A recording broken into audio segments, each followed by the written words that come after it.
एक कंसोलिडेशन इस वक्त जरूरी है, अदरवाइज ये सारे फंडामेंटल बिखर जाएं। आप मान के चलिए सब लोग स्क्रीन पर ध्यान से देखेंगे, कोई कुछ बनाएगा नहीं। ये हमारा office,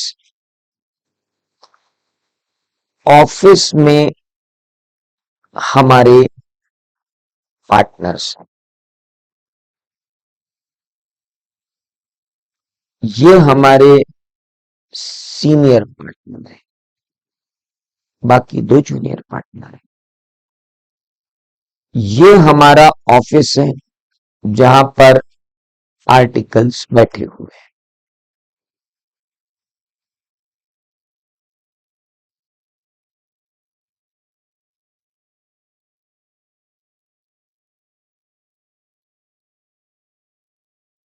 This is normally our office. This is entry gate, and here we have some store या हम कहें record room.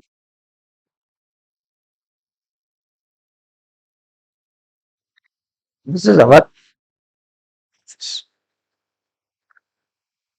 Quality control SQC1 हमारे ऑफिस को किस तरीके से चलाता है। और ये रहे हमारे क्लाइंट 1, क्लाइंट 2, क्लाइंट 3। अब आप जरा देखिए कि क्या हो रहा है। सबसे पहले एक क्लाइंट हमारे यहां आए, उससे पहले क्या हम क्लाइंट को सेवाएं देने के लिए तैयार हैं, उसके लिए उन्होंने कहा सबसे पहले बताओ कि क्या तुम्हारे यहां क्वालिटी कंट्रोल पॉलिसीज डिसाइडेड है। हमने कहा, तो वो पूछेंगे कि ये क्वालिटी कंट्रोल पॉलिसी बनाई किसने, क्वालिटी कंट्रोल पॉलिसी को देखता कौन है, क्वालिटी कंट्रोल पॉलिसी को समय समय पर अमेंड करता कौन है, क्वालिटी इस फॉर्म में सबसे ज्यादा इंपॉर्टेंट है ये बताता कौन है, क्वालिटी का कोई अल्टरनेटिव नहीं है ये समझाता कौन है, अगर क्वालिटी मेंटेन करनी है तो अच्छे लोग लाने हैं वो लोग लाता कौन है, अगर क्वालिटी में कोई कॉम्प्रोमाइज मिलता है तो उसका पनिशमेंट देता कौन है।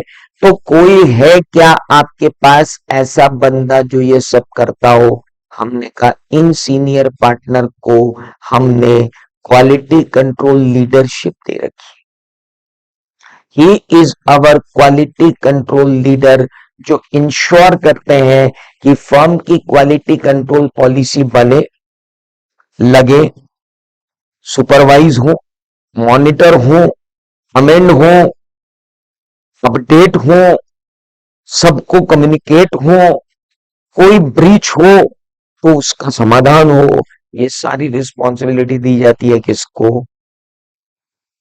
और उसी को SQC1 ने कहा था लीडरशिप रिस्पॉन्सिबिलिटी। इसके बाद हमने हर बंदे को ये कम्युनिकेट कर दिया कि मेरे दोस्त, integrity is the most important thing in the world. Ethical requirement से सबको कंप्लाई करना है। पूरे ऑफिस का हर बंदा इथिकल रिक्वायरमेंट से लेस कर दिया। इथिकल रिक्वायरमेंट से लेस करने के बाद हमारे पास एक क्लाइंट आया और उसने कहा सर मेरा काम कर दो। या तो ये क्लाइंट एकदम से नया क्लाइंट था, या ये पुराना ही क्लाइंट रीअपॉइंटमेंट के लिए आया था, या ये पुराना ही क्लाइंट नया काम लेकर आया था। हमने कहा रुक, पहले हम ये देखेंगे कि हम तेरा काम करें या नहीं करें, शुड वी एक्सेप्ट और नॉट। पहले हम तेरी इंटीग्रिटी चेक करेंगे, फिर हम अपनी कैपेबिलिटी चेक करेंगे फर्म की, फर्म की कैपेबिलिटी चेक करने के बाद, तेरी इंटीग्रिटी चेक करने के बाद हम रिसोर्सेस देखेंगे कि हम कर पाएंगे कि नहीं कर पाएंगे. This we have to check out. तो ये तो करना ही है, इसके बिना हम कैसे जाएंगे. तो ठीक है, तीसरा रूल आ गया, कंटिन्यूएंस एंड एक्सेप्टेंस ऑफ. अच्छा, फिर आया कि यार हर ऑडिट को करते समय, कोई ऑडिट आया, कोई भी आया, तो वो ऑडिट करेंगे कैसे. तो फिर आई एचआर पॉलिसीज कि भाई अगर कोई असाइनमेंट आपने एक्सेप्ट कर लिया, फॉर एग्जांपल इसका हमने ऑडिट एक्सेप्ट कर लिया. ऑडिट एक्सेप्ट करते ही सबसे पहले क्वालिटी पार्टनर डिसाइड करेंगे, जो क्वालिटी पॉलिसीज है वो डिसाइड करेंगी कि जो मिस्टर आर है, जो दूसरे पार्टनर है, he should become engagement partner. और वो बोलेंगे मुझे 2 बच्चे फाइनल के दे दो, 2 बच्चे इंटर के दे दो, और 2 जो हमारे पेड असिस्टेंट है वो दे दो. तो 1 2 3 4 5 6 लोगों की उन्होंने बना ली एक एंगेजमेंट टीम. एंगेजमेंट हो जाए, एंगेजमेंट टीम असाइन हो जाए, एंगेजमेंट टीम में 3C वाले बंदे हों, कॉम्पिटेंट बंदे हों, कमिटेड बंदे हों, केपेबल बंदे हों. ये काम किसने किया, एचआर ने. अब वो जब ऑडिट कर रहे हैं, तो ऑडिट करते करते उन्हें अगर कोई डिफिकल्टी आई तो उन्हें कंसल्टेशन उपलब्ध कराओ. अगर उनके और सबके बीच में ओपिनियन में डिफरेंस आते हैं तो ओपिनियन में डिफरेंसेस रिजॉल्व करवाओ. एंगेजमेंट परफॉर्मेंस का ही एक हिस्सा EQCR है, that is engagement quality control review हो, उसका डॉक्यूमेंटेशन हो, और सारे एंगेजमेंट का डॉक्यूमेंटेशन करवाना भी जरूरी है. ये चारों चीजें कहां आ गई, एंगेजमेंट के परफॉर्मेंस में.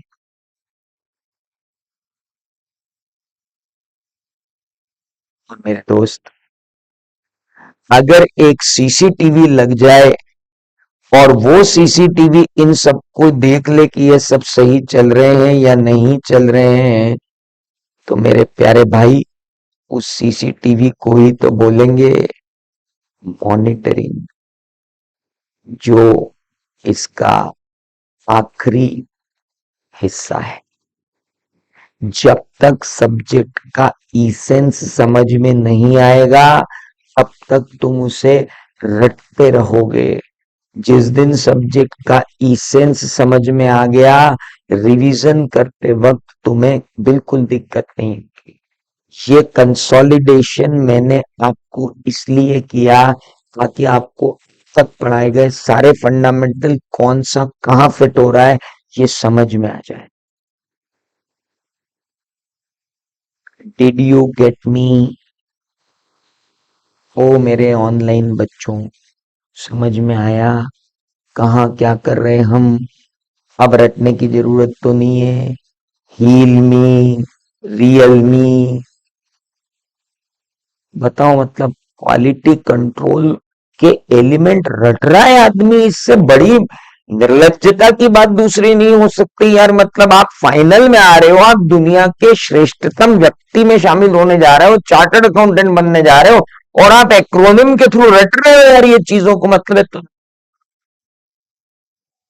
लानत है यार पढ़ने वाले पढ़ाने वाले सब पे, अगर रटना पड़े ऑडिट में. आप देखो ना अपने ऑफिस को. हाँ, आपको लीडरशिप रिस्पॉन्सिबिलिटी सीधी केबिन में से आती दिखेगी. इथिकल रिक्वायरमेंट आपको पूरे ऑफिस में दिखेगी. क्लाइंट एकदम से आता हुआ नहीं दिखेगा. आने के पहले 4 बार उससे पूछा जाएगा, चारों चीजें पूछी जाएंगी. क्लाइंट के आने के बाद उसका काम इधर उधर नहीं घूमेगा. एंगेजमेंट पार्टनर, एंगेजमेंट टीम लग जाएगी. उसके लगने के बाद क्वालिटी पॉलिसी ये देखेगी कि भाई consultation, opinion, difference of opinion, EQCR, documentation सब हो रहा है कि नहीं हो रहा है. और अब मॉनिटरिंग करेंगे. तो कल इस SQC को और इसके बच्चे SA220 को हम समाप्त कर देंगे. लेकिन फिर करेंगे एक रिवीजन वापस, ताकि इसको बांध के रख दे इसके जितने क्वेश्चन है सब सॉल्व कर लें, और अब जो भी क्वेश्चन आएंगे ना, आपको ये ऑफिस जरूर दिखेगा, और ये ऑफिस दिखना चाहिए जब आप क्वेश्चन सॉल्व कर रहे हो बैक ऑफ द माइंड में, सो दैट आप उन रेफरेंसेस को लिख पाओगे जिन रेफरेंसेस को मैंने आपको बताया है। अब आपको एक भी रेफरेंस रटने की जरूरत नहीं। Got it?